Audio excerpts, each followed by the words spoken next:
every business owner will get at some point, like, is that persistence where no matter what mistake happens, this is just a hurdle. Like, you have to understand that there will be hurdles every day. You don't know what those hurdles are going to be. You just have to be able to adapt and just go with the flow. Like, you have to roll with everything, every punch, because you don't know what's going to happen, but you know it's going to happen. Would you guys throw out a number for like how much capital you think you need? I'm going to say for our bar, like, you need at least $90,000 ready to go. I don't want to do that. And at our last panel, we had a ton of people coming up to us afterward asking how much? that But question. it kind of varies. I would say too, it's going to vary on location. Yeah, there's size, maybe food. So we bought our bar on Craigslist. Yeah. I'm not even kidding. We bought our bar on Craigslist. And so the amount that we needed to get going, because a lot of the stuff was in there already, was relatively low. Sure. But now we're actively right now working on our second location. We have a couple of leases right now that we're looking at and reviewing in order to do more.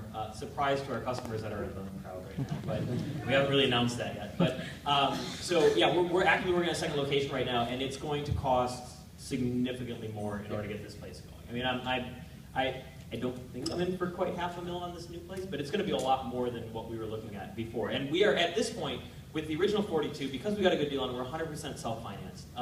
We have been looking at potentially investors for a second location or doing a Kickstarter for like certain things in there. Like, So we if really anyone want knows geek the sheet oatmeal, tables. I'd like to get his contact. Yeah, no. If he could just I want profit $3 million in yeah. 72 hours. But yeah. More money won't make you more successful when you start. But the right amount of money. Yeah, I mean, like, money It helps a lot. money is an amplifier. I mean, like, if you're going to make bad decisions, you're going to make bad decisions repeatedly. Money is going to help you when you make a bad decision and you need to fix it, like, quickly. So, like, the money will help you be able to make more mistakes. But I mean, it's not necessarily going to make you successful. Well, it is one of the reasons, like, we're looking at a second location now, because like where 42's at right now, as Lynn was saying earlier, there's all these things that, like, people come in, they want this and they want that, and we wish we could do a lot of those things, but our current space, 42, so we're part of, we know a lot of the other bar owners that own bars like ours throughout the country. In fact, at PAX East, we're doing another panel with other bar owners that own geek bars, specifically Cloak and Blaster in Orlando, so if any of you are from that area, Cloak and Blaster will be at our East panel. There's the second location now. We have like our bucket list of all the stuff that I want to be able to do this, I want to be able to do that, I want to be able to do that. Now we're finally being able to accomplish that, and it was because we couldn't do those things in the space that we were in with the budget that we had originally, right? So would more money have helped? Maybe. And part of the catalyst for the second location, we do run mostly like a nightclub. We're the most nightclub-ish kind of in the of the geek bars that we know of, except maybe insert coin Las Vegas would arguably be a better club, but we're very nightclubby, so the new place is going to have a lot more tabletop. We're going to finally offer food and do the restaurant thing like Ryan does. But we had to move that direction because we were like, okay, somebody's going to walk into Milwaukee with, you know, a couple million in the bank, and they're going to start eating our lunch, right? So it's like we knew that the time is right now. 42 has been profitable year one. It's been profitable year two.